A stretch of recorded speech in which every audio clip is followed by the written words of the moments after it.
இதான் வரலாறு. நாம சின்ன ஆளுங்க, படிக்கிறது குறைவு, கொஞ்சம் படிச்சாலுங்க.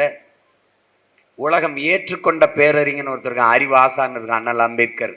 அவர் சொல்றாரு, இந்திய நிலப்பரப்பு முழுதும் தமிழை தாய்மொழியாக கொண்ட நாகர்கள் தான் பரவி வாழ்ந்தார்கள். என்னுடைய மூதாதைகளின் மொழி கூட தமிழ் தாங்கிற.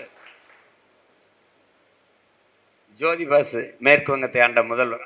அம்பேத்கர் சொல்றது சரிதான், அதை நான் ஏற்கிறேன் என்று அவர் கருத்தை பதிவு செய்தார்.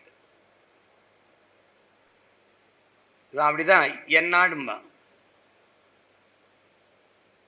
ஆரியம் திராவிடம் ரெண்டும் வெவ்வேறு அல்ல, இந்தியம் திராவிடம் ரெண்டும் வெவ்வேறு அல்ல, ரெண்டு பேரும் ஒரு நாள் கட்டி பிடிச்சு கை குலுக்கி சங்கமிப்பார்கள்